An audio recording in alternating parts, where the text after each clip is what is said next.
Pues nada, la bienvenida a todo el mundo que estáis aquí en nombre del Ateneo, en este quinto curso ya de los cursos de los martes. Este curso lleva el título de Mujeres en la Historia de Asturias y está coordinado por Rosa María Cid López, que es profesora de Historia en la Universidad de Oviedo. Y todo el curso está realizado gracias al convenio del Ateneo con la Fundación Municipal de Cultura. Esta es la segunda conferencia de 5, una la tuvimos hace un par de semanas. Nos queda todavía de aquí a Navidad Mujeres y Familia en la Asturias romana, Trabajo urbano femenino en la Asturias medieval y Mujeres de la realeza en la Asturias medieval también. Esto es a ver si os apetece, y miráis en la página del Ateneo para ver los días. Pero bueno, la conferencia de hoy, que como digo es la segunda, es Mujeres y espacios castreños, la Edad del Hierro, un estudio de género. Y la va a impartir el arqueólogo Ángel Villa Valdés, que tiene un extenso currículum y yo pues solo voy a mencionar una pequeñísima parte para que se puedan hacer una idea. Es doctor en Historia por la Universidad de Oviedo, con una tesis sobre el mundo castreño y la minería antigua en Asturias, por la que le concedieron el premio extraordinario en ese año. Ha dirigido pues, muchas excavaciones en los principales conjuntos mineros de época romana y en poblados fortificados de Asturias. Y hay una pequeña lista, porque tiene muchos más, pero estuvo excavando en Coaña, en Pendia, en el Chao San Martín, en Taramundi, en el Monte Castrelo de Pelou, y etcétera, etcétera. Tiene y tuvo varios proyectos de I+D+I, del Consejo Superior de Investigaciones Científicas y de la Fundación Valdés Sala. Y en la actualidad pues, forma parte, por oposición, del Museo Arqueológico de Asturias. Es además miembro numerario del Real Instituto de Estudios Asturianos y es patrono científico de la Fundación y Aula Universitaria Valdés Salas. Y le tenemos que agradecer que con todos estos méritos, con este currículo, pues haya querido venir hoy al Ateneo a hablarnos. Así que bienvenido, Ángel.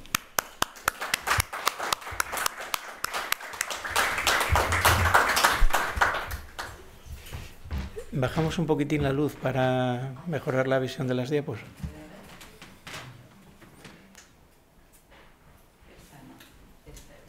Sí. Buenas tardes. Muchísimas gracias por estar hoy aquí. Muchísimas gracias al Ateneo Jovellanos por invitarme. Es mi primera intervención en este foro. Y decirles que en realidad la presentación que hoy les voy a hacer, que espero que no les aburra demasiado, es fruto de un trabajo hecho por encargo de Rosa Cid, la profesora que coordina este ciclo, como capítulo de un libro que esperemos que vea la luz dentro de poco tiempo. Está hecho en colaboración de otros dos colegas, Rubén Montes López, arqueólogo que trabaja precisamente ahí para los museos arqueológicos de Gijón, y Susana Evia González, arqueóloga, pero que en la actualidad dirige el Museo Etnográfico de Grandas de Salime, que supongo que todos ustedes conocerán. Bueno, pues dicho esto, lo que me corresponde es, lo primero, explicarles que en estas cuestiones de perspectiva de género, este trabajo fue nuestro debut y hay que agradecérselo precisamente a Rosa María Cid, porque es una perspectiva que nunca habíamos aplicado a nuestro trabajo. En realidad, como saben, el trabajo de los arqueólogos consiste, en primer lugar, en identificar los objetos que tiene y ponerlos en orden, lo que va antes, lo que va después, lo que está relacionado entre sí, y ordenar todo esto conforme a los sedimentos, a los depósitos en los que fue acumulado. En realidad el encargo de Rosa Cid era un encargo complicado porque ni dominamos la metodología, ni era un terreno en el que nos moviéramos realmente con una claridad de objetivos, ni con la seguridad de que fuésemos a aportar nada que no fuese de conocimiento general. La sorpresa, lo más agradable de este empeño es que mirar las cosas con otra perspectiva a veces ofrece sorpresas que, bueno, permite alcanzar conclusiones que uno no pensaba que pudiera llegar a desarrollar. El escenario del que vamos a hablar es el escenario de los castros. El patrimonio castreño compone un corpus realmente extraordinario de nuestros bienes arqueológicos y es un depósito de información inconmensurable para más de 1000 años de nuestra historia. Es un espacio privilegiado para los que nos dedicamos a la prehistoria, porque sus ruinas son monumentales. En muchas ocasiones las construcciones, sobre todo las defensivas, dejan una huella muy grande sobre el terreno, y además el significado de los castros se proyectó con enorme potencia sobre el ideario colectivo, sobre las tradiciones populares, sobre la toponimia. Es decir, todo lo que tiene que ver con este tipo de asentamientos es relativamente fácil rastreable, por lo tanto es un espacio muy grato para trabajar. Sin embargo, a veces cuando se pretende ir más allá de las cuestiones estrictamente materiales, cuando lo que se pretende es llegar a alcanzar cosas como las que aquí pretendemos, alcanzar la voluntad de aquellos que vivieron en estos espacios, que construyeron, que fabricaron o que depositaron los objetos que nosotros recuperamos, no es tan sencillo, porque a pesar de ser ruinas monumentales, sin embargo, el registro material que podemos encontrar en ellos no se crean que es demasiado extenso. Salvo circunstancias excepcionales, como puede ocurrir en el caso del Chao San Martín, donde nos encontramos con una realidad arqueológica absolutamente desconocida en Asturias, o yacimientos como la Campa de Torres, que aportan un registro muy rico de materiales, en general es muy pobre. Es muy pobre y eso se debe a distintas razones. Una es la persistencia, la obstinada intención que las comunidades que ocuparon estos espacios que hoy nosotros llamamos Asturias tuvieron de seguir ocupando durante siglos los mismos lugares. Y por lo tanto, como bien se pueden imaginar, quien construye sobre lo construido al mismo tiempo tiene que destruir, tiene que limpiar, tiene que renovar, y por lo tanto el recurso es lo que va quedando de esas sociedades anteriores cada vez es menos, ¿no? Y todo ello pues en el gran tesoro que acumulan estos yacimientos, que es esto que ven aquí, que es las estratigrafías, las secuencias de los sedimentos que se fueron conformando a lo largo de miles de años y en los que fueron quedando constancia de los restos de las sociedades que aquí habitaron. Esos restos, como les decía, que son escasos, son relativamente fáciles de identificar cuando se trata de elementos monumentales, como por ejemplo sus murallas, que a pesar de ser hechas y rehechas en muchas ocasiones, siguen todavía siendo reconocibles. Lo que tienen en la imagen representa el fondo de una trinchera abierta probablemente a finales de la Edad del Bronce, quizás un poco antes, sobre la que se construyó una primera muralla que después fue rehecha y demás. Todo esto, aunque sean refacciones y conozcan reformas, van a dejar una huella legible, pero no ocurre lo mismo cuando nos enfrentamos a lo que está dentro de las construcciones domésticas, aquellos espacios que fueron habitados, utilizados durante siglos, en los que la complejidad primero estratigráfica, lo que tienen aquí en la imagen es un corte estratigráfico de una cabaña en Coaña. Como pueden ver, todas esas líneas oscuras negras representan horizontes, suelos, viejos suelos, que en un momento determinado era lo que estaba en superficie, bien porque sirvieron como zona de tránsito, como suelo para las cabañas, o porque se cavaron zanjas para construir nuevos muros. Esa es la complejidad a la que nos tenemos que enfrentar, y sobre todo con unos relictos materiales que, como pueden ver, son un auténtico pandemonio. Son un lío en muchas ocasiones, cuando hay suerte además, ¿no? Y tenemos una densidad, como es el caso de la imagen que les proyecto aquí, el castro de Taramundi, visitable, probablemente sea el único castro que está dentro de una ciudad, se puede visitar sin necesidad de coger el coche una vez instalados en el pueblo. y en el que a veces las referencias de esas cosas, seguimos en Taramundi, se limitan a las zanjas que se cavaron para levantar las construcciones. Como bien se pueden imaginar, los restos del ajuar cerámico, los restos de toda la vajilla o de aquellos elementos que sirvieron en la vida cotidiana quedan prácticamente arrasados cada vez que se vuelva a construir sobre ellos. Eso es un problema serio. Otro problema con el que a veces del que la gente no es consciente es el hecho de que buena parte de lo que rodeaba la vida de las personas que vivieron estos castros desde hace 2800 años hasta ya época romana era de material degradable, era de madera. Lo sabemos primero por la tradición. Como bien saben, la fabricación de cestería o de cacharrería en madera sigue todavía vigente en algunos lugares de Asturias.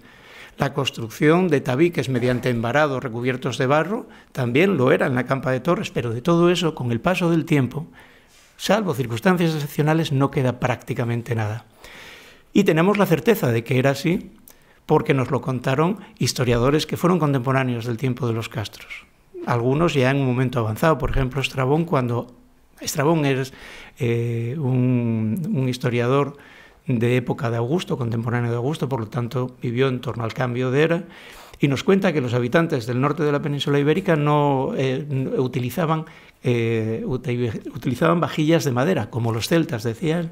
Pero tenemos todavía testimonios mucho más próximos, de finales del siglo XVI, como el caso de Eugenio de Salazar, un jesuita que recorrió el suroccidente de la región, en el que cuenta cómo el no uso de la cerámica no era un problema de déficit tecnológico, no es que no supieran hacer vajillas o porcelanas, el hecho es que lo consideraban sucio, consideraban que la comida debía tomarse en cacharros de madera, ni el vidrio ni la loza era un producto adecuado. Ya ven, son las costumbres y en muchas ocasiones juzgamos como una deficiencia en el conocimiento lo que no es más que una tradición de orden cultural. Pero si hay un problema grave para intentar aproximarnos precisamente a las personas que protagonizaron todos estos siglos de historia, es una enorme faena para los arqueólogos, y es el hecho de que en esta Asturias protohistórica no hay cementerios, no hay enterramientos. Y como bien saben, sobre todo en periodos antiguos, los enterramientos, bueno, siguen siéndolo hoy, no hay más que ver las diferencias que hay entre los nichos y los grandes mausoleos.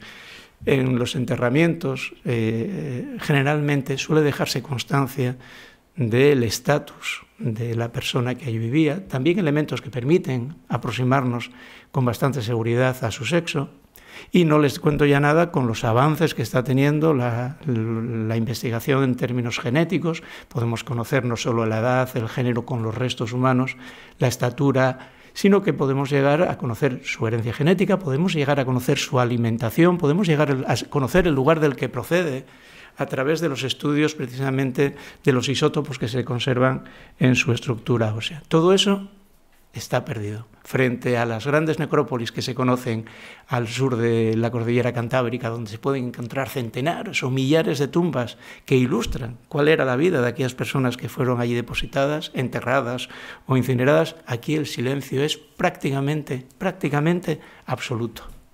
¿Qué es lo que ocurría con los muertos? Bueno, es algo que desconocemos. El último gran conjunto de difuntos de nuestra prehistoria presente, y el gran conjunto junto con el Sidrón, del que les habló el otro día el profesor Marco de la Rasilla, es el conjunto de los muertos del Aramo. Los muertos del Aramo enterrados, depositados en las viejas galerías mineras que se empezaron a excavar hace 4.500 años y estuvieron en funcionamiento durante 1.000 años, hasta que en el siglo XIX, a finales del siglo XIX, se vuelven a poner en marcha y se reexplotan también durante los tiempos de autarquía en la posguerra. De ahí proceden un conjunto fundamental de muertos, que son los últimos de los que tenemos constancia de cómo se trataban aquellos cadáveres. Hablarles de esto daría para una sola conferencia. ¿Y cuál es el motivo del silencio?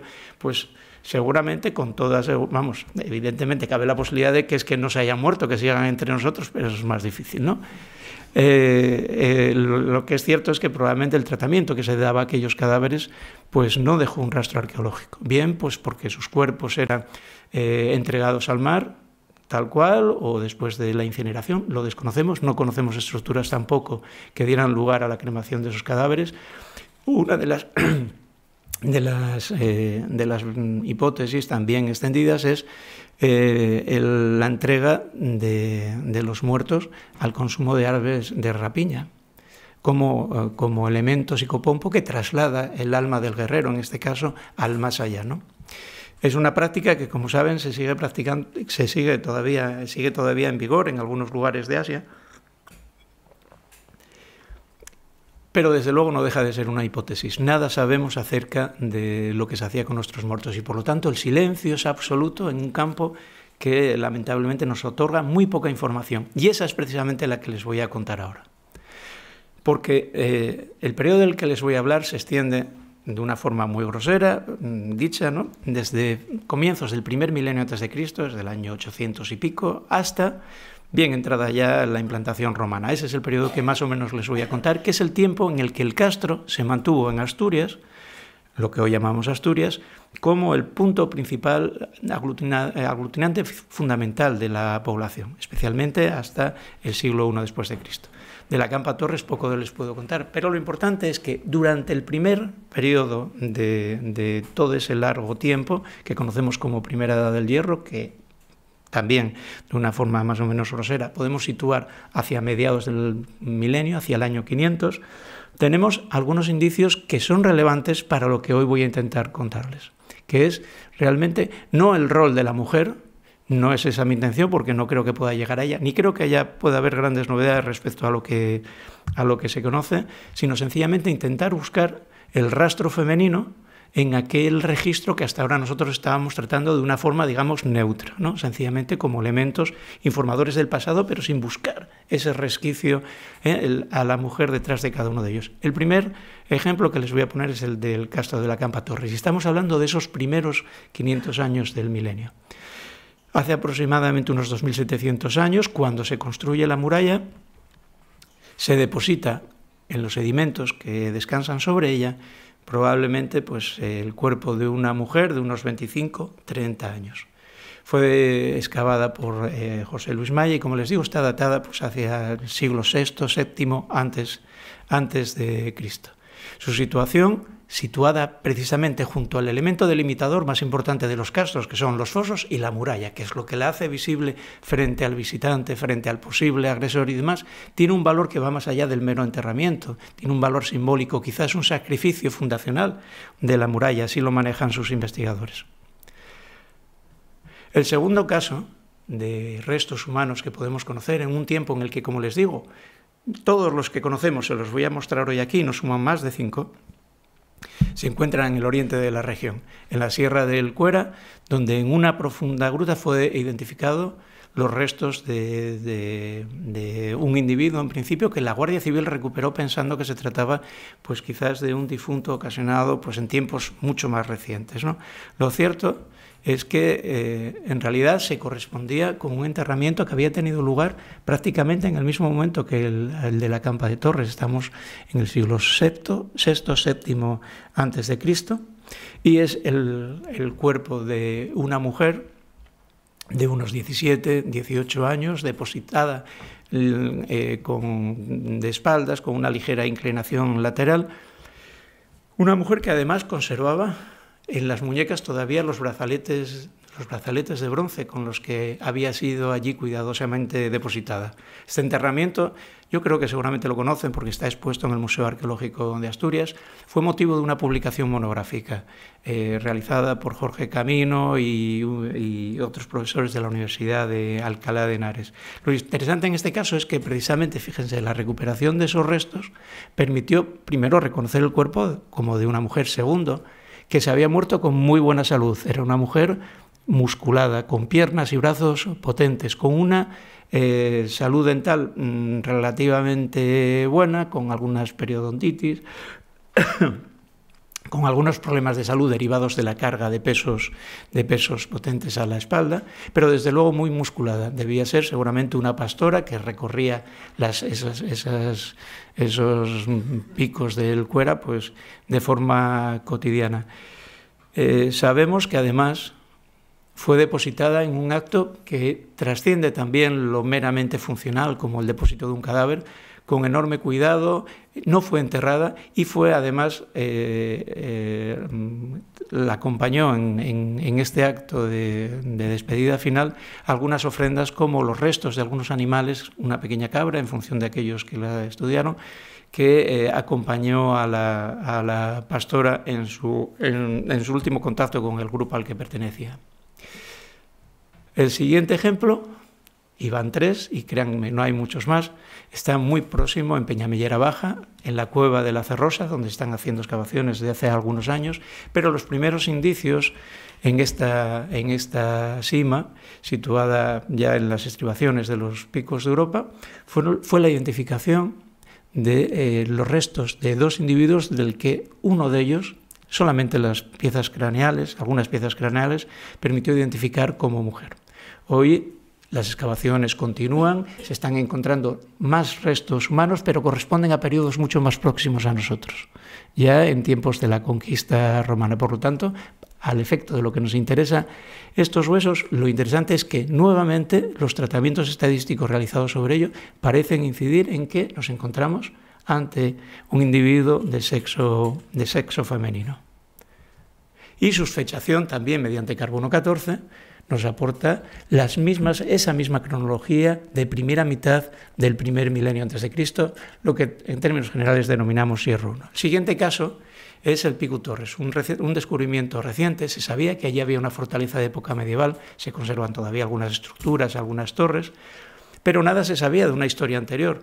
Las actuaciones arqueológicas no lo remontan más allá del siglo XI-XII, a pesar de que las fuentes hablan de su existencia en época de la monarquía asturiana. Situado casi en la desembocadura del río Sella, en este lugar fue descubierto hace 3 años un conjunto de piezas realmente extraordinario. Son 2 cascos únicos en la península ibérica, fabricados con técnicas propias del bronce final o de comienzos de la edad del hierro, cuya excavación del espacio en el que había sido descubierto permitió además datar y recuperar otros elementos, y cuyo único paralelo iconográfico está en unas piezas que, si ustedes visitaron Cáceres o Badajoz, su museo, habrán visto de forma abundante, que son estas conocidas como estelas del suroeste, en las que aparecen tipos en ocasiones tocados con cascos que desde luego recuerdan mucho la cornamenta que adorna la de las piezas de Ribadesella. Bueno, pues en este lugar, y es la razón por la que les traigo el caso, acompañando el lugar en el que habían aparecido los cascos, fue documentado el cadáver de un perinato, es decir, de un recién nacido, del que no se puede determinar cuál fue su sexo, pero, y sí se lo traigo aquí primero, porque con él completamos, junto con el que viene a continuación, el repertorio de lo que conocemos de los muertos, es decir, de los individuos físicos que tenemos recuperados. Lo que sí sabemos son los datos de su madre. Lo sabemos porque, gracias al estudio isotópico que está realizando los equipos de la profesora Olaya López y Carmen Alonso como antropóloga, nos permitieron conocer la alimentación de la mujer que dio a luz este perinato. Una mujer que se alimentaba, en la que están presentes las grasas de pescado y también el consumo de cereales, fundamentalmente el mijo. Lo cierto es que no sabemos cuál fue la razón, pero allí fue depositado en compañía de estas piezas que son, como les digo, extraordinarias. Solamente hablar de estas piezas llevaría más del tiempo que tenemos dedicado, que preveo dedicar a esta conferencia. Y el último caso, quizás el que mejor conocemos, es el del castro de Chao San Martín. El castro de Chao San Martín es un castro situado en Grandas de Salime, con una secuencia de ocupación larguísima que se prolonga como mínimo desde el año 800 algo, hasta finales del siglo II después de Cristo. Aún así, después fue utilizado como cementerio. Bueno, el primer asentamiento que tenemos en este lugar se hace en torno a una gran roca que, como ven, tiene una forma ciertamente sugerente, no muy sugestiva. En torno a esta roca se trazó un paisaje monumental, una empalizada, una muralla, fosos y una gran construcción, un solo edificio, dentro del cual nada se recuperó que pudiese ser interpretado como de uso doméstico, como lugar de parada, de residencia habitual. No había hogares, no había cerámicas de consumo, y lo único que había son objetos como este que tienen aquí.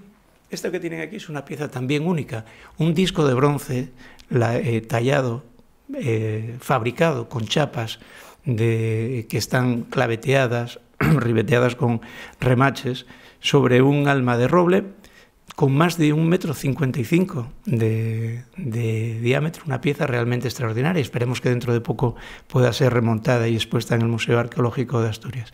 Elementos, desde luego, que tienen un aire de orden muchísimo más simbólico que funcional. No vale como rueda, no vale como escudo, evidentemente, salvo que lo utilizáramos como en Asterix y Obelix para soportar al jefe de la tribu, ¿no? Y a los hombres de sus hombres. Lo cierto es que, desde luego, su valor tuvo que tener algún tipo de carácter simbólico, de contenido astral, o quizás cabe la posibilidad también, es algo que está en estudio, de orden calendárico. Lo cierto es que en este recinto, para hacerles una idea, lo que ven lo que les voy a marcar aquí es el espacio que ocupa la Acrópolis, todo este circuito, con la casa en el centro, la gran roca presidiendo ese espacio, y a la puerta, antes de acceder al recinto, se hizo un depósito realmente extraordinario. Al ras del suelo, en una cista construida con lajas de pizarra y cuidadosamente tapada, se depositó la calota, es decir, la parte superior del cráneo del cuerpo que debió pertenecer a una chica como de 15 años.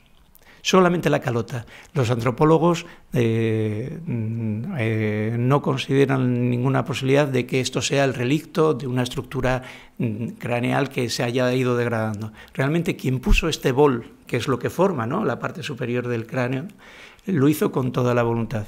Desde luego, como ocurre en los casos anteriores, todos estos ejemplos que les estoy poniendo distan mucho de ser un tratamiento funerario, entendido como el tratamiento que se da a todo el que se muere. Todos ellos tienen un espacio ritualizado, una connotación evidentemente simbólica muy importante para aquellos que lo practicaron, y ahí es donde entramos en harina. Todos ellos, salvo el neonato, que lo desconocemos, todos ellos mujeres. Eso, desde luego, ya nos indica que ese tratamiento singular, dado a tan poca gente dentro de una comunidad, ha de responder a alguna razón. Ese lugar preeminente empieza a apuntarse, desde luego, por el tratamiento que se dan a esos restos funerarios. Los ajuares que encontramos en estos horizontes, precisamente de la del Hierro, además, están relacionados también con aspectos de orden simbólico, asas y restos de calderos para consumo ritual colectivo de la carne, o elementos de adorno como ese anillo de bronce, ese aro de bronce para recoger el pelo, algunos colgantes para colocar en ajorca, o cuentas de vidrio, de las que solamente recuperamos las que tienen aquí. Nos plantamos ya en el año 500. Esta es la realidad que conocemos acerca de las personas que habitaron en este territorio durante esos primeros 500 años de lo que llamamos Edad del Hierro. A partir de entonces se produce la generalización de los poblados fortificados, de todos ustedes conocidos, los castros. El castro de Coaña es el que está en la imagen, el castro por excelencia, por muchas razones, por la gran extensión excavada, por la monumentalidad de sus ruinas, por la posibilidad de recorrerlas todavía con absoluta libertad. Son espacios fortificados con sistemas de murallas que ya son característicos también de este periodo. Estamos a partir del año 400, fundamentalmente, murallas de módulos, como las de la Campa de Torres. Si pasean por la Campa Torres verán que no son murallas de traza lineal, de una traza continua, sino que están constituidos por unidades que se van justaponiendo. Eso es lo que en arqueología conocemos habitualmente como murallas de módulos. Y dentro de ellos, las construcciones, la casa como centro de la vida, como centro de la vida de la comunidad, como centro de la vida familiar. Las casas que conocemos del Hierro, en los castros que tienen excavados con suficiente extensión, muestran cómo se suelen articular en torno a un espacio común, que seguramente lo que hace es vincular edificios que, aunque aislados, corresponden a un mismo uso familiar, unos de residencia, otros de talleres, otros de almacenes. Y este es el aspecto que podía presentar una de esas casas con más de 3-4 metros de altura de paredes, aunque hoy nosotros las reconozcamos nada más a través de sus fundamentos, a veces con estancias que están a modo de vestíbulos dispuestos antes del núcleo principal, y en el que se conservan todos aquellos elementos que no fueron que no pudieron degradarse. Entre ellos, y en el caso de Coaña, por ejemplo, nos encontramos esos grandes morteros de Cazoleta. Si visitan Coaña, todavía lo pueden ver en el sitio en el que estaban en funcionamiento. La presencia de estos grandes bloques, que son pocos dados a la movilidad, porque son elementos muy pesados, nos permiten además identificar esas unidades de las que les hablaba anteriormente en el castro. En el centro de la cabaña, el hogar, lugar en el que no solo se desarrolla la vida de familia, sino donde también se amparan seguramente los espíritus familiares y todas aquellas otras entidades propiciatorias de la vida de los individuos. En ellas se encuentran también los bancos corridos de los que hablaba Estrabón hace 2000 años, en los que decía que las comunidades del norte se sentaban y se distribuían en orden de edad y dignidad. Bueno, pues todavía hoy esos bancos están muy presentes en nuestros castros, en varios de ellos todavía hoy practicables, ¿no?, para aquellos que se acerquen hacia allí.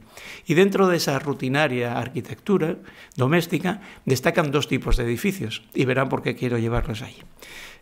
Uno son las grandes casas que triplican o cuadriplican el tamaño de las casas normales de residencia, probablemente destinadas a la reunión, a la celebración comunitaria, y otros edificios que son absolutamente singulares y cuyo estudio es de vanguardia en nuestra región, que son las saunas rituales, de las que supongo que quizás hayan oído hablar.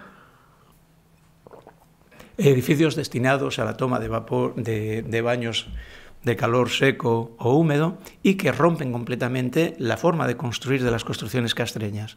Se cubren a dos aguas mediante aproximación de hiladas, que no es más que esa forma de sobrevolar una laja sobre otra hasta conseguir encontrar la vertiente que la divide, que divide la cubierta, y que son francamente abundantes en los castros del occidente de nuestra región. Luego volveremos a hablar de ellas por las razones que nos traen hoy aquí.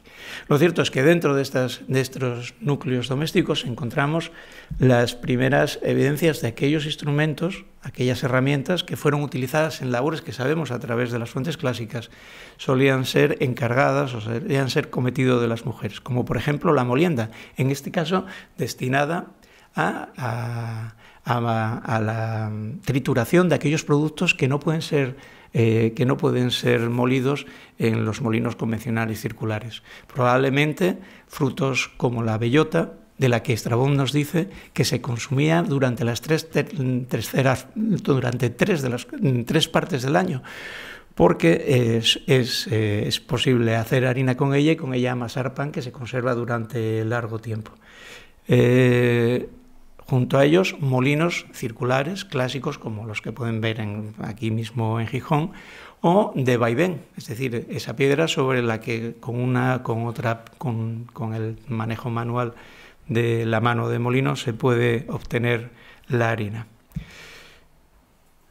Durante este tiempo, las acrópolis, como las del Chao de San Martín o la de Coaña, sabemos que pierden la monumentalidad de la que antes disfrutaban, pero siguen siendo un lugar de referencia para estas comunidades. Los lugares de representación social que antes podían estar situados precisamente en esas zonas altas se desplazan y se integran en el poblado, dentro del castro. Dentro del castro de Coaña, dentro del castro de Chao San Martín, pueden encontrar los restos de esas grandes construcciones dedicadas a la reunión o de los baños rituales. Pero en esas acrópolis que están abandonadas en términos monumentales, sin embargo, encontramos evidencias de que eran lugares importantes, todavía lugares probablemente sagrados para aquellas personas que ocupaban los castros. ¿Y por qué lo sabemos? Pues porque en estos espacios todavía encontramos sobre las calles, sobre los caminos que estaban vigentes durante la Segunda Edad del Hierro, siglo III, siglo II, siglo IV antes de Cristo, pues en algunos casos, como el Chao de San Martín, joyas como ese pendiente de oro, un pendiente único, fabricado con oro y un pasador de plata, o esa lámina de oro finísima que todavía conserva los agujerinos que permitían coserla al mueble o al ropaje con el que alguien doraba completamente el aspecto externo de lo que quiera que fuese. O esa hermosísima pulsera en bronce, documentada también en la Acrópolis de Coaña. Desde luego, elementos suficientemente llamativos y valiosos como para considerar que si 2.300 años después fuimos capaces de recuperarlas en este espacio, es porque aquel espacio debía ser singular y desde luego sobre él se manejaban todavía actos o se desarrollaban liturgias en los que se participaba de elementos tan valiosos como los que tienen en la imagen. Volviendo a las referencias a la presencia femenina o cómo rastrear el rol femenino en estas comunidades, ahí, a medida que nos aproximamos ya a nuestro tiempo, las referencias son más abundantes. Aquí les tengo señaladas algunos testimonios de Estrabón, de Justino o de Silio Itálico que desde luego no vienen a decir nada nuevo, no vienen a decir absolutamente nada nuevo. Es básicamente que las mujeres se encargan de todo menos de la guerra. Menos de la guerra, menos de las actividades encomendadas al dios de la guerra. Se trata del procesamiento, el almacenamiento, la recolección de alimentos, evidentemente de la reproducción, y también de una actividad muy singular, particularmente. ¿Quieres que la vuelva a poner? Una actividad particularmente relevante en el occidente de la región durante la Edad del Hierro y que lo va a ser mucho más en época romana. Y es la recogida, el bateo del oro en los ríos de nuestra región. Bueno, de toda la región noroeste al norte del Duero. Como saben, el oro llega a los ríos porque la roca en la que fue mineralizado se acaba degradando con el paso de millones de años, convirtiéndose en arena que hace que sean arrastradas por la escorrentía. El oro, que tiene unas condiciones, unas cualidades físicas muy determinadas, es un material muy pesado que no se degrada, no se oxida, no se corroe, se incorpora a esas corrientes de los ríos y queda depositada. Cuando el río pierde fuerza, el oro queda abajo. Bueno, pues ese oro era recogido desde la prehistoria, pero sí sabemos que en este tiempo de los castros, por las mujeres, que eran las encargadas de realizar el bateo. Eso que tienen aquí son pepitas obtenidas en los ríos en el río Navelgas, en el concejo de Tineo. También sabemos por las fuentes, por la tradición y por las comparaciones etnográficas, que la cerámica era también una actividad que tenía como protagonista a la mujer. Las cerámicas son de uso relativamente común, como les digo, no la mayor parte del ajuar. La mayor parte del ajuar es el que tenemos perdido. Las cerámicas debían ser relativamente escasas frente a ese otro tipo de vajilla. Lo que ocurre es que, lógicamente, por razones puramente físicas, son las que más recuperamos en el registro arqueológico. Además, siempre están rotas y dan lugar a muchísimos fragmentos. Un solo recipiente pues puede derivar en 100 registros arqueológicos, ¿no?, cuando hay la suerte de poder recuperarlos todos. Pero además, dentro de la cerámica van determinados códigos en su forma, en sus decoraciones. Todas esas cosas, las transmisoras de ese mensaje de la ortodoxia de ese lenguaje, son precisamente las alfareras de la época. Y veremos por qué eso tiene importancia, porque no es solamente un elemento decorativo.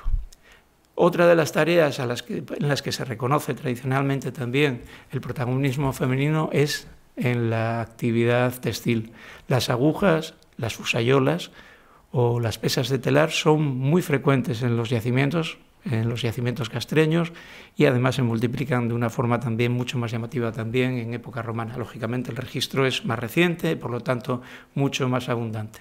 Y sabemos que los tejidos, la ropa que utilizaban en estos momentos las gentes de los castros, era básicamente, como dice Estrabón, el sagu, es decir, esa gran capa de lana engrasada para ser impermeable y de color negro, aunque desde luego Asturias dispone de, como bien saben, de recursos como para el teñido de textiles con una enorme variedad.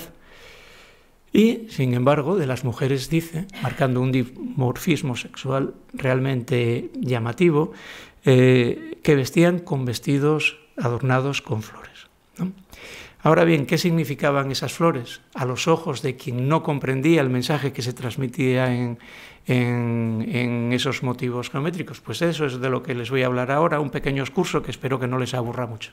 Y este empieza en 1947, cuando en el concejo de Regueres, en Balduno, el señor que ven en la imagen, José Manuel González, un investigador clave para el estudio de todos estos periodos, bueno, en realidad para el estudio de la historia de Asturias, mucho más de la prehistoria, a quien debemos los inventarios de los primeros yacimientos sistemáticamente reconocidos en la región, paleolíticos medievales y también villas y castros. Pues en su pueblo de nacimiento, José Manuel González encontró en 1947 esta estela. Era una estela llamativa, porque como ven, tiene un discurso, una parte, un campo epigráfico en latín, pero luego está adornada con esos motivos llamativos que siempre fueron interpretados como elementos de adorno. Fue inmediatamente puesta en relación con otra pieza. Bueno, esta es la inscripción que tienen aquí, y esta es, bueno, pues un ejercicio que a partir del reconocimiento de la pieza y de forma un poco chapucera les pongo aquí, que probablemente esta pieza que reconocemos de esa forma con esas paredes laterales es así porque fue utilizada para algún cierre, para bloquear alguna finca y demás. Probablemente en origen tuvo un desarrollo circular, al igual que tiene muchas otras estelas de época romana, y al igual que conocemos otras, por ejemplo, el Castro de Coaña, que como saben es una gran estela, en este caso no conserva decoración. Bueno, lo que les decía, que el descubrimiento de esta estela en 1947 fue inmediatamente puesta en relación por José Manuel González con esta otra, que había sido descubierta en 1888. Y que supongo que si visitaron alguna vez la casa de los Elgas, el Palacio de los Elgas en El Pito, bueno, pues allí la podrán ver, porque allí está. En realidad apareció en San Esteban de las Dorigas, a orillas del río Dalón, Narcea, y lo que tenía en común con la estela que había descubierto José Manuel González es precisamente esa profusión de motivos decorativos geométricos, ¿no? Una profusión de motivos que hasta tal punto era original que se llegó a manejar la idea de que quizás hubiese un taller regional de epigrafistas que trabajaban con estos motivos y que gustaban especialmente de adornarlas y de convertir en espacios muy decorados estos monumentos funerarios. Lo cierto es que esos motivos en Asturias cuentan con una tradición milenaria. Si visitan Cangas de Onís, no dejen, o si estuvieron allí supongo que lo conocerán, el Dolmen de Santa Cruz, un monumento megalítico con más de 6.000 años de antigüedad, que conserva todavía en las paredes de las losas que cerraban la tumba pinturas y grabados, en los que ya se aplicaban motivos geométricos, no exactamente los que estamos viendo ahora, pero desde luego de uso común. Se supone que quizás lo que se pretendía en esta época era reproducir en el mundo de los muertos el aspecto que pudieran tener las tiendas o las viviendas, las instalaciones de residencia o de protección en las que ellos habitaban. Lo cierto es que esos motivos, fíjense, esos motivos que aparecían en las lápidas de Balduno y de La Doriga, aparecen reproducidos en toda nuestra historia y nuestra prehistoria. Aparecen, como les mostraba, en el Dolmen de Cangas de Onís, pero aparecen también en la mayor parte en una parte importante de las cerámicas decoradas, que no son muchas dentro del registro arqueológico castreño, pero aparecen también en las joyas, en aquellas joyas más celebérrimas, las más conocidas de nuestra región, como la que tienen ahora, que es una de las 3 diademas conocidas como de Ribadeo, o también jalonando, flanqueando la más célebre, yo creo, de nuestras joyas prehistóricas, que es la diadema de Guerreros, la diadema localizada en Moñes, concejo de Piloña también, entre finales del 19 y comienzos del 20. Pero aparecen en otros objetos, ahí tienen nuevamente la pulsera de Coaña que les mostraba anteriormente, ahora en un plano más corto, aparecen en los calderos que se utilizaban para el consumo ritual y comunitario en banquetes durante la primera y durante la segunda Edad del Hierro, y aparecen en sítulas romanas. Esto es el asa de un caldero de época romana fundido en bronce. Todos ellos en los que se reitera, como es también el caso de esta joya recién recuperada en el oriente de la región, en este caso en Kabandi, en uno de los torques. Saben que los torques son estos collares rígidos que tienen dos grandes terminales, dos grandes botones al final. Aparecen ahí representados. Y también las tenemos representadas en piedra. Y las tenemos representadas en objetos muy singulares. Por ejemplo, labras que estaban formando parte de algunas estructuras o próximas a las saunas, como las que tienen a la izquierda, en molinos como el que está de Coaña, como el que está en la parte superior de la imagen, o labras que formaban quizás parte de los dinteles de las casas en el castro de Yahú. Por lo tanto, estamos ante elementos que se repiten desde la prehistoria hasta el momento en el que les estoy hablando, sobre los más diversos tipos de soporte, incluido este juego de pesas absolutamente único, extraordinario, localizado en el castro de Chao San Martín y que pueden ver en su museo, donde pueden ver que quizás con un valor numeral que desconocemos todavía, aparecen reiteradamente repetidos esos motivos geométricos a base de sogueados, a base de curvas, en joyas ya de época plenamente romana. En estas dos pequeñas joyas, que lo son también del saber hacer de los orfebres de la antigüedad, nuevamente ven reiterados los sogueados, esa especie de formas que se repiten de manera reiterada, sobre todos aquellos objetos a los que cabe otorgar un valor diferente, un valor importante y sobre todo seguramente valores simbólicos que a nosotros hoy se nos escapan. Grandes labras como las recientemente publicadas, bueno, no hace mucho tiempo, publicadas fundamentalmente por el grupo Belenos en el concejo de Piloña. Y fíjense lo que son las cosas. Voy a ponerles la imagen de dos piezas. La de abajo corresponde a una de estas labras de Piloña. Lo que tienen arriba es una sítula, es el refuerzo superior de un caldero, estos calderos utilizados en los banquetes comunitarios y rituales. Pues fíjense, la piedra, la alhaja de Piloña puede tener este tamaño, la labra de Piloña, el otro es un fragmento así. Bueno, pues fíjense, voy a superponer, lo que tienen arriba es el molde con el que se fabricó esa pieza del castro de Chao San Martín, como el de abajo. Y fíjense hasta qué punto si es que me deja la máquina, las formas, las proporciones, la distribución de los elementos en la labra de Piloña, probablemente en torno pues, de finales de la Edad del Hierro, sobre unos moldes de una cerámica que se rompió en el siglo IV a.C., se superponen de una forma absolutamente exacta, ¿no? Considerar que la reiteración de estos motivos, que la aplicación de los mismos responde a la creatividad de un artista o a la disponibilidad de espacio, a la composición, a mí me parece que es de luego simplificar muchísimo, ¿no? Esto de lo que estamos hablando. El ejemplo que les voy a poner ahora es también sacado de la diadema de Ribadeo, Vega de Ribadeo, que es Vegadeo, como bien saben, ¿no? Y que ahora se conserva en el Museo Arqueológico Nacional. Bueno, pues fíjense en esta pieza. Si superponemos un detalle de la misma, de uno de los cuarteles de la misma, sobre otra estela famosísima, que es una estela del oriente de Asturias, en el concejo de Caravia, ya ven que parece que estén fabricados exactamente con las mismas dimensiones. La diferencia es que una es una pieza así, la diadema es apenas unos centímetros de anchura, la otra es esta pieza que ven a la izquierda, la famosísima estela de Duesos, y que reproducen, que son exactamente los mismos elementos con los que les empecé este curso, que espero que no les haya aburrido demasiado. Como les decía, intentar explicar esto simplemente como una solución artística, explicarlo como fruto del ingenio, de la disponibilidad de espacio para hacer, a mí me parece que, desde luego, no es una explicación demasiado simple.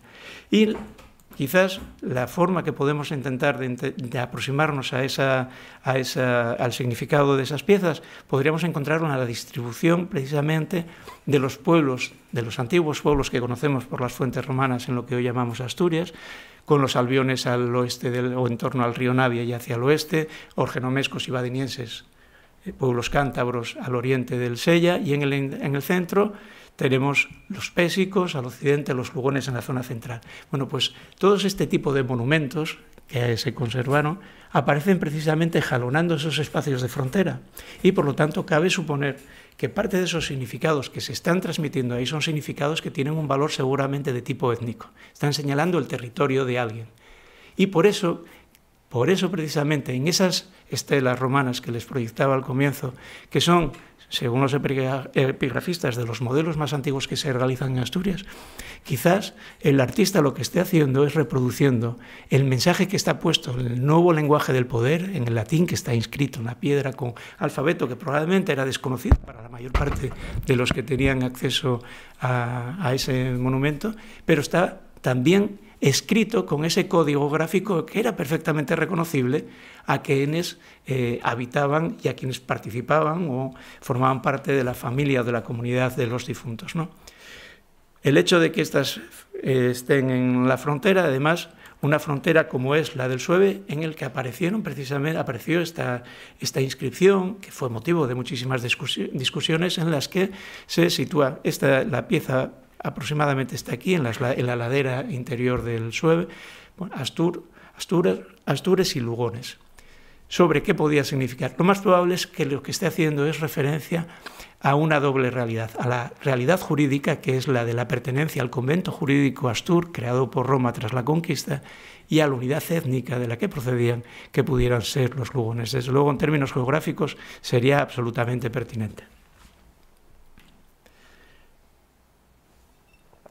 Y probablemente se estén preguntando todo este rollo a qué viene en relación con las mujeres, ¿no? Bueno, pues es que además de ese dimorfismo sexual del que Estrabón hablaba cuando se refería a la vestimenta que utilizaban las mujeres de los pueblos del norte, está el hecho de que hace referencia a otra cuestión muy importante, y es que en sus textos él habla de cómo, y interpreta como un gesto, como una costumbre arcaica y quizás símbolo de cierto salvajismo, el hecho de que sean las mujeres las que dan dote a sus hermanos, las que casan a sus hermanos y por lo tanto las que son las legítimas transmisoras del linaje familiar, ¿no? Eso es algo absolutamente extraordinario. Y entonces cabe pensar si cuando Estrabón, o quien le contó a Estrabón, que las mujeres de los pueblos castreños iban adornadas con motivos floreados, en realidad no se estaba refiriendo precisamente a esos mismos motivos que nosotros reconocemos en los elementos de bronce, en las joyas de oro, en las grandes labras que señalan los términos de frontera. Es decir, realmente lo que llevaban, sea bordados o sean tejidos vegetales, porque ambas lecturas para justificar esos motivos floreados se dieron por Antonio García Bellido y por Julio Caro Baroja, en realidad no fuesen más que la representación del linaje del pueblo, el contenido étnico que permitía identificarlas como pertenecientes a una determinada comunidad. El interpretar esto a ojos de un griego o de un latino como elementos puramente ornamentales no tiene que extrañar a nadie. Cuando se ven cosas en una cultura que se desconoce, generalmente se interpretan al modo personal, y es más que probable que los griegos, así como consideraron que estos eran pueblos prácticamente ateos, sencillamente pues porque su panteón, relleno de númenes de lo más variado, de tal forma que, por ejemplo, todos aquellos relacionados con el mundo celta, a veces no se repiten, pocos de ellos se repiten más de una vez. En realidad, era un mundo incomprensible, era un panteón incomprensible para aquellos que vivían pensando en unos dioses que tenían nombre, unos rasgos perfectamente humanos y que discurrían su vida entre pasiones absolutamente comunes para el resto de los mortales. Por lo tanto, sería tanto como reconocer que efectivamente el rol de la mujer trascendía más allá de ser un mero elemento necesario para la reproducción de la comunidad. Esta fotografía que les tengo aquí es porque les va a llevar a una parte del registro castreño donde creo que también podemos proponer a modo de hipótesis la existencia o un rol importante para las mujeres. Es la representación de dos caballos que aparecieron únicos realmente. El caballo, como saben, pues está vinculado con diosas de carácter femenino también en el mundo prerromano, pero lo interesante en este caso es que además apareció un contexto realmente significativo. en el espacio inmediato a la sauna en este caso del castro de Chao-Samartín. Las saunas son una creación realmente singular de nuestra prehistoria. En Asturias, en Galicia y en Portugal se conservan el mejor conjunto de saunas prehistóricas del continente. Pero en Asturias tenemos datadas las más antiguas, en un modelo pequeño, un modelo que se repite prácticamente con fidelidad decimétrica en todos los castros en los que fueron identificadas. Un modelo que recibió un tipo de edificio que recibió muchas interpretaciones, como lo recibió todo en la arqueología, hasta que fue derivando hacia su uso balneario, hacia su uso termal, en principio también interpretado como un fruto de la culturación romana, como una adaptación rústica de los baños romanos. Hoy sabemos que no era así. También fue en un momento en el que se pensaban que los castros eran romanos y por lo tanto, si los castros eran romanos, las construcciones que había dentro de ellas, pues habían de serlo también. Y luego también ese prejuicio de que todo aquello que tenga que ver con un punto de refinamiento en la cultura no puede ser cosa propia, ha de ser importada, ¿no? Bueno, pues eso no ocurrió aquí. Sabemos que este tipo de edificios estaban construyéndose conforme a un modelo ya perfectamente madurado hacia el año 450 a.C.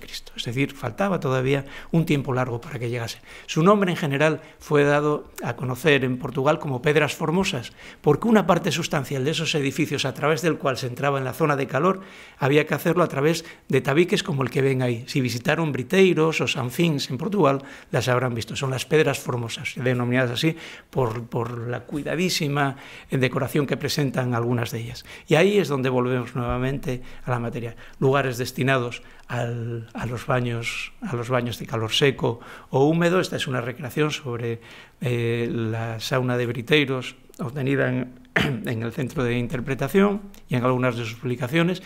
Aquí nuestros edificios son de un tamaño relativamente modesto, muy singular, con una cabecera absidiada donde se custodiaba la fuente de calor, una fuente de calor que era algo más que un elemento necesario para sublimar, para vaporizar el agua. Probablemente era el fuego común, aquel fuego del que salían las brasas que permitían o bien fundar nuevos hogares o renovar, como sabemos que se siguió haciendo todavía en muchos lugares del noroeste de la península ibérica, anualmente las brasas de cada casa.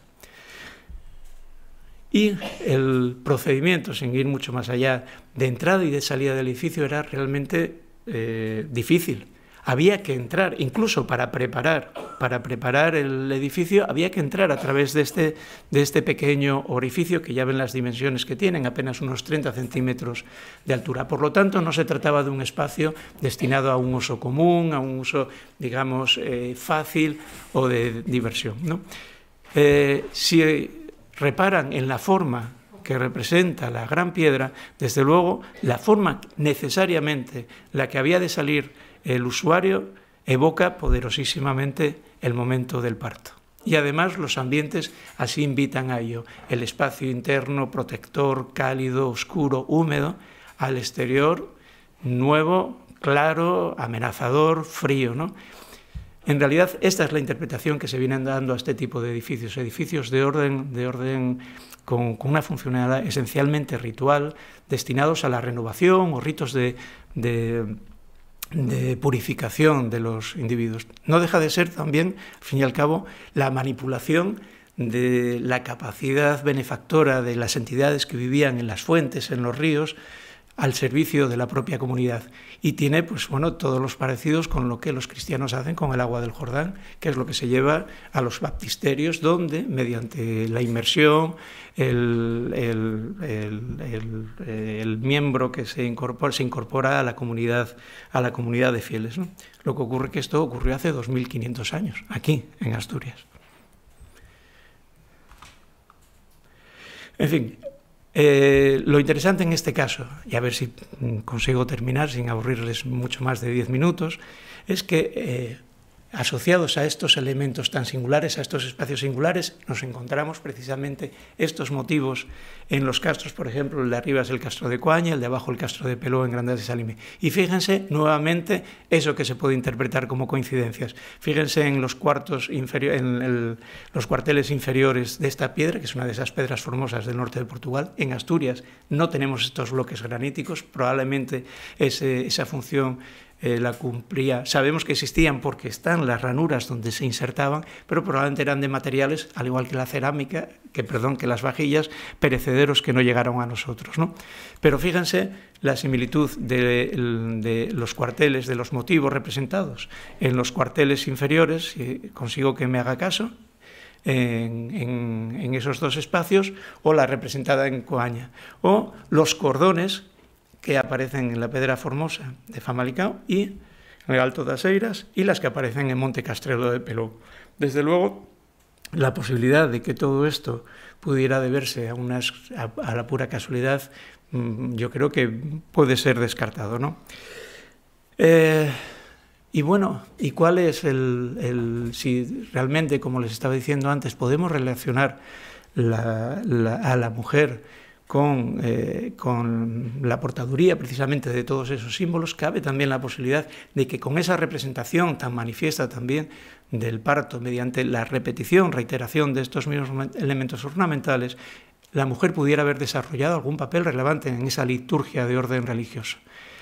Y las fuentes clásicas en esto pues no son demasiado extensas, ¿no? Pero sí se sabe de la existencia del sacerdocio femenino en comunidades de la Edad del Hierro de Europa, de Inglaterra, de Gales, de Francia. Además, en un espacio en un tiempo en el cual digamos que los ritos privados prácticamente no existían, sino que las liturgias eran comunitarias y requerían necesariamente la asistencia de un sacerdote, sin el cual no había intermediación entre los hombres y aquellos dioses con los que se pretendía negociar. Es necesario identificar quién pudiera haber sido el agente activo en la celebración de todas estas ceremonias.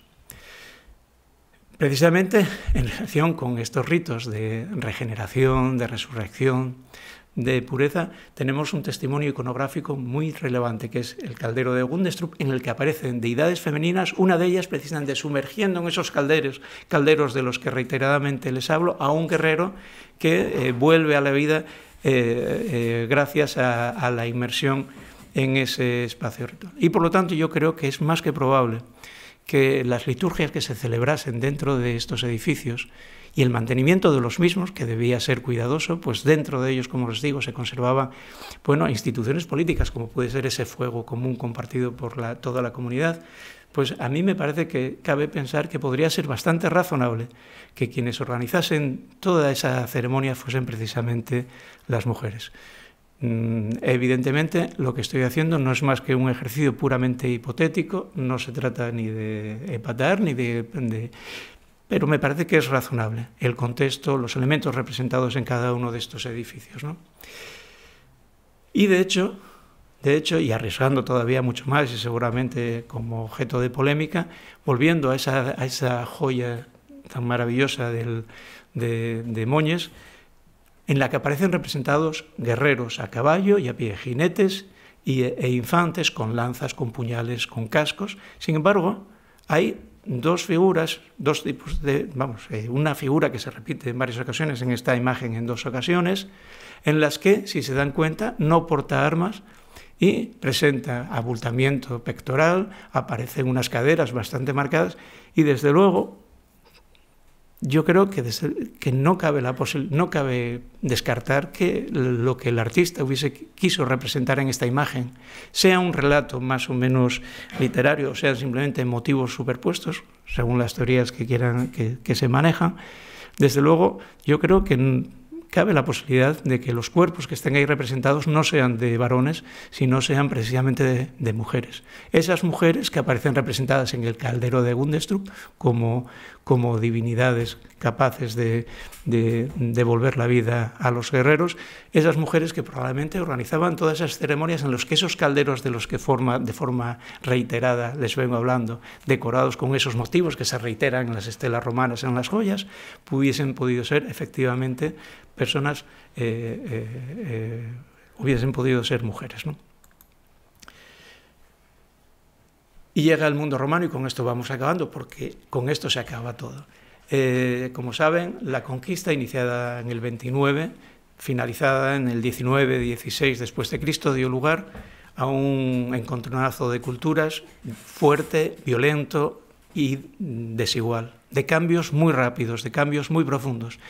Y uno de ellos, sin duda, es el hecho de que a partir de ahora los protagonistas de todas las inscripciones que tenemos es el hombre. No hay mujeres más que citadas como hermana o como amada esposa, pero el protagonista es, como en el caso que tienen de la estela del togado de Pravia o como el Nícer, príncipe de los Albiones, son individuos masculinos.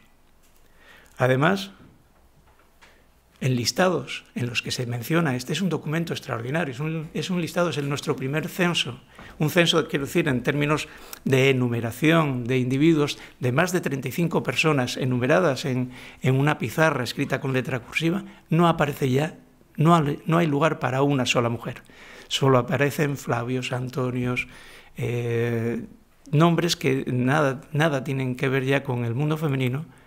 Y entre los elementos decorativos, en piezas tan importantes como las que habíamos visto, especialmente los molinos, decorados con toda esta greca de sogueados y de elementos geométricos, de pronto desaparecen, y lo que nos aparecen son molinos con el nombre del caballero que es propietario del mismo, ¿no? En este caso, el turro que tienen aquí procede del castro de Sanchois.